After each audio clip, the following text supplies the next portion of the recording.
And we want to talk about George Pickens.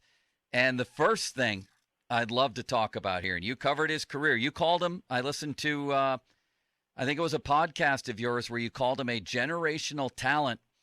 The ACL recovery was incredible. I mean, this guy was back in 8 months. Dr. James Andrews, who did the Adrian Peterson ACL, which was also an incredible recovery, 8 months, performed the surgery on Pickens.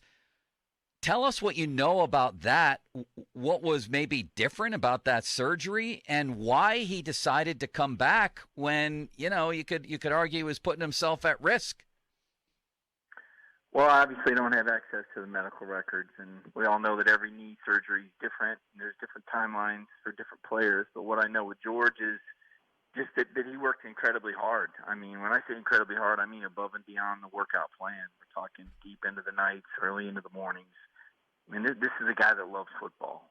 Just incredibly passionate, enthusiastic guy. I think the Steelers, just reading the reports, they're starting to get a little bit of a vibe for what he brings to the practice field. I mean, this is the anti-Allen Iverson. I mean, this guy goes all out and makes spectacular catches in practices, and maybe that'll change. Maybe the Steelers are convinced him not to go airborne and jump over people and land on his head like he did at Georgia.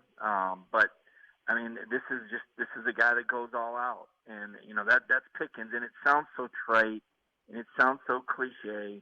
And you'd like to say, but the truth is, not every player's like that, right? They're just not. Now, I know they've got these GPS devices, and they track these guys and how hard they're running nonstop, et cetera, et cetera.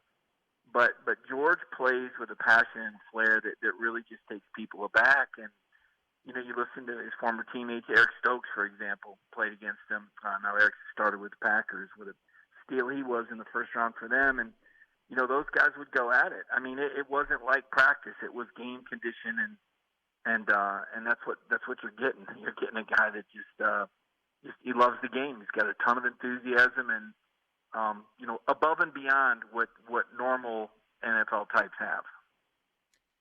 The only knock we heard against him was had some maturity issues. Would you agree with that? Well, the water bottle squirting, and wasn't he suspended one game for? I'm not even quite sure what. They said the only knock against him, maybe he needed to grow up a little bit. Did you see any of that? Well, he wasn't at any wasn't getting any massages. If we're gonna pick and choose character flaws, I think a 19-year-old guy squirting somebody with a water bottle on the sideline, or gets punched by a Georgia Tech player and punches back. I mean, if you want to call that a maturity issue, let's apply that standard to some of he's not driving 130 miles an hour anywhere. I mean, that is really, to me, people are really trying really hard there. I mean, you got to try really, really hard if you want to scrutinize a guy because he squirted somebody with a water bottle or punched back in a fight. I mean, goodness gracious, guys, take a look at the headlines around the league. No doubt about that. I mean, but when I read Bruce Feldman's piece and it talks about these red flags, is that all they're talking about? I've never seen strange. Bruce Feldman here at Georgia practices. Okay, I don't. Well, know he was quoting a scout as to that, and I'm not making any accusations about Pickens. I'm simply asking a follow-up. Was there anything else where somebody would be compelled to talk about red flags? That's all. Well, I mean, you know what? They're compelled to talk about red flags with every single player that used to die. And I don't know what, Agent Bruce is working with or what scout that went unnamed, but to me it's kind of ridiculous. And, I don't play those games myself because I know how this works. And Bruce is a fine guy, but when you start going unnamed sources and start questioning somebody's character, that's a red flag. If you're going to call somebody out, put your name, but you know why you don't see scouts quoted? Because they have to protect the team's interest. Now, if you're working with agents, they're going to try to submarine other guys' stock because they have players that are receivers that they want to be drafted ahead of them. So you kind of got to be smart when you play this game. And here's the way I do it, guys. I watch football, and I've watched it for 30 years. And I go to the Senior Bowl, and I evaluate. And I decide for myself. I don't need somebody else to. Do you guys need somebody else to tell you what good football looks like in Pittsburgh? I don't think you do. Did anybody need a scout to tell you, or an analyst to tell you that Terry Bradshaw was a hell of a quarter? I hope not. I am talking on a Pittsburgh radio station, right? We're talking about knowing football. So, I don't know what some anonymous scout said. I cover the team. I've known Pickens the 3 years he was here about as well as you can know him. Talk to quarterbacks, talk to players. George is a guy with a lot of energy and enthusiasm that goes over the top at times, which we've talked about on the practice field and often. But this is not a guy with the sort of character issues to this point in his career. He hasn't punched any females. I look in your division. I think there's somebody that punched a girl. I mean, that's why I'm just blown away by this, right? I'm looking in the same division the Steelers play in, and I'm looking at Cleveland, and I'm looking at Cincinnati, where there's marquee players that have real issues, and I'm getting asked about George Pickens squirting a damn water bottle? Is this the real world? Well, it's not a real high bar if you're going to compare him to guys who are punching out women. Of course not. We're not accusing him of anything like that. But when you get a suspension, it's at least worth asking the question, isn't it? Well, sure, but you got to look into it and realize he's playing in a football game and somebody punches him in the jaw and he punches back. I mean, that's, does that not happen in the NFL? Didn't I see I'm pretty sure I saw Andre Johnson do that in a game, and I don't know if anybody. You almost sound like you're his agent here.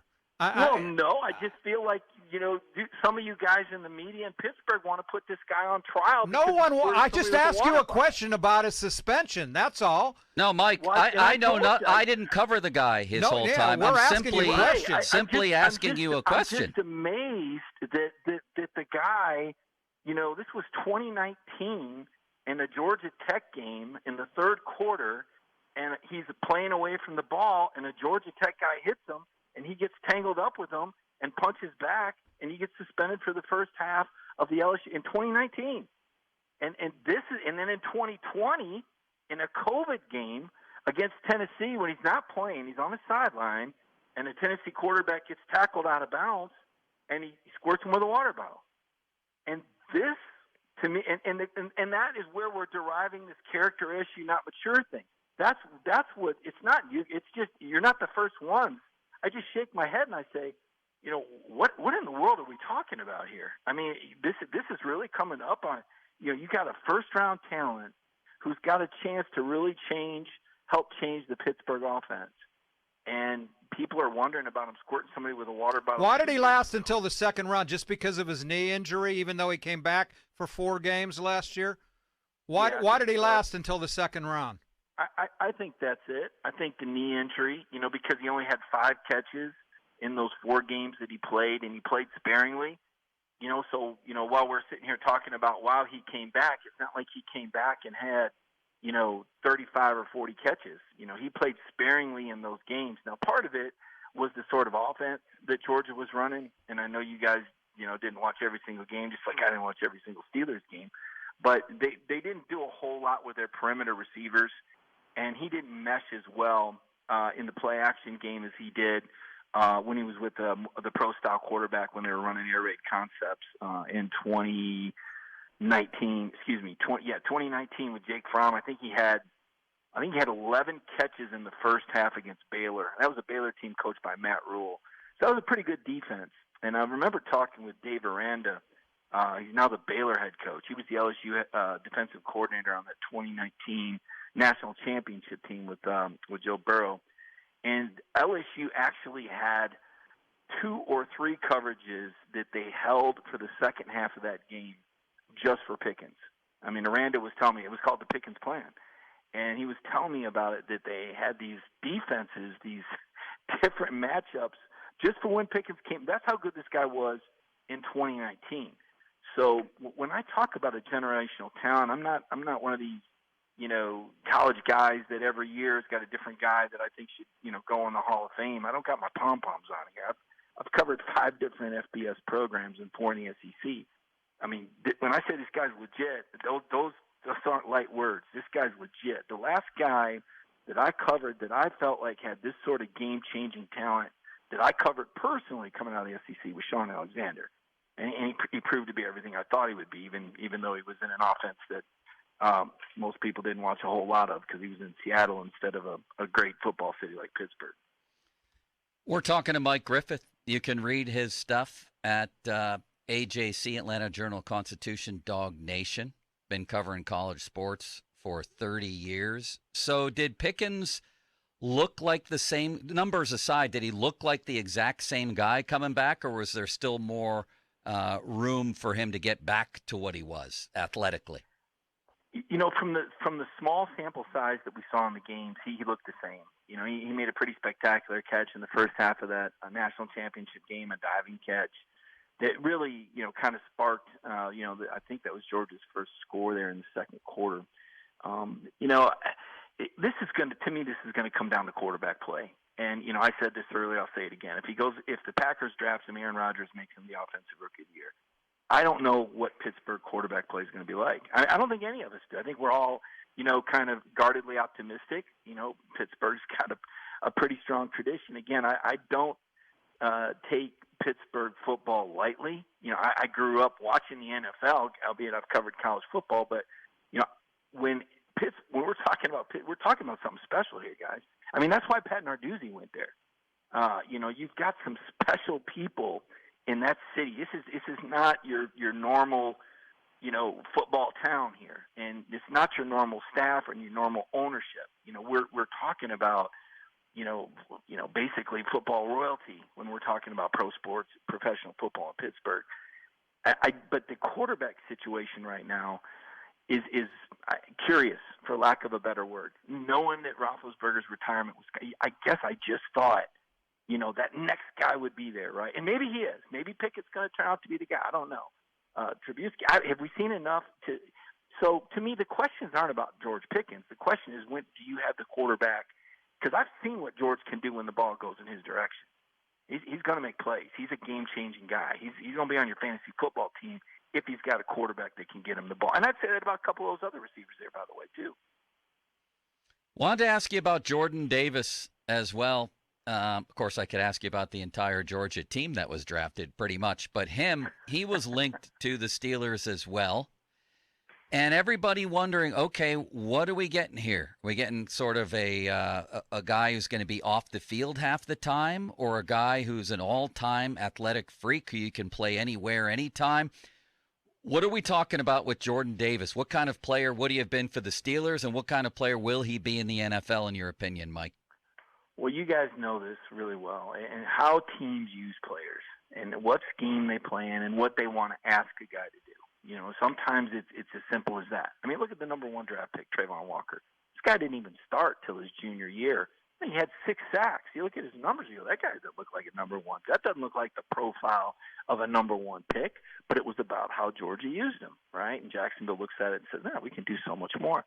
I think Jordan Davis is a guy that, at the very least, is that, you know, run-stuffing, space-eating guy. You know, he's 6'6", 340. He moves really well for a guy that size. And you guys saw the 40 time 4.79. But beyond that, just incredible sideline-to-sideline quickness. You know, but at the end of the day, you know, and this is the question I had on this too. It's like, well, do you really want a 340-pound guy out there playing 3 downs every series? How many guys really do that? You know, I mean, I wouldn't put him in the stratosphere of an Aaron Donald, although he is only the 3rd player ever joining Aaron Donald, and I can't remember the other guy. Might have been, I think, Ndamukong Suh that won the Outland and the Bednarik Award in the same season. Bottom line, I don't know how dominant he'll be, because when we talk about defensive tackles, and particularly nose tackles, the numbers really don't tell the story.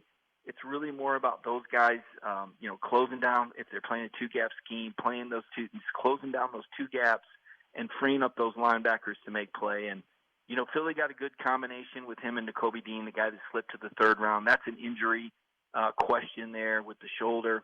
I don't know how Nakobe's going to turn out. You know, I guess the Philadelphia doctors thought he was pretty healthy, but that's a guy who was really good. And Davis, another guy really good. And beyond that, both locker room charismatic guys, right? I mean, really, you know, good soldiers, so to speak. No water bottle incidents or anything else like that. Mike, we appreciate the time. That was insightful. on. Had to have some fun. You know, it really, it's not you guys. It's just I get the scrutiny, but I look at this. Pittsburgh, it's so awesome to talk Pittsburgh Steelers football for any football writer, right? Because it's amazing the way that Steeler Nation responds. I mean, I was doing a lot of interviews after the draft, talking about all 15 of those guys all over the country. And the response from Pittsburgh and the enthusiasm was just such an eye-opener. And you go, yep, that's exactly how you think it would be with the Pittsburgh Steelers and their fan base. They are just on fire. And I appreciate that as somebody that covers SEC football where the passion runs deep. Not many NFL towns, maybe Denver, maybe Pittsburgh, where you can say they have that same passion. But you guys are sitting there on one of the hottest seats in the NFL with the Steelers, man. So congrats to you. You congratulated me at the beginning of the show. I congratulate you for having jobs that let you talk about the Pittsburgh Steelers. Appreciate it, man. And Thank you. And to close out with Pickens, it never seemed to add up, the talk of red flags, because I couldn't find anything beyond what you were talking about. Right. And that's why I asked you the question is, was there anything that we didn't see? And your obvious answer here is no. It was just a couple of very minor things that are, to me, relatively normal, which is what I thought the whole time. Yeah, so competitive with the draft. And I just, the dirty pool that go, and it's not you guys, but when you know, supposed scouts are talking anonymously, it just kind of takes me back. You know, maybe it's not a good example because I think Randy Moss had some legit red flags, but remember how they sandbagged that guy and how it was almost like the Vikings knew they were going to get him to fall to him that low in the draft. And I just shake my head because there's really nothing players can do. And you're right. Those were both high-profile incidents at the time, you know, because they did affect Georgia. And, you know, in 2019, I mean, the reason that Pickens being out the first half was such a big deal was because DeAndre Swift got hurt in that game. I mean, they how good Georgia was. They had DeAndre Swift and George Pickens on the same doggone day. Jake Fromm, pretty good quarterback, by the way. Maybe they ought to bring him in there as a free agent if things don't work out. Thank you, see how Mike. it works out. We appreciate it, man. Thanks, guys. Have a good one.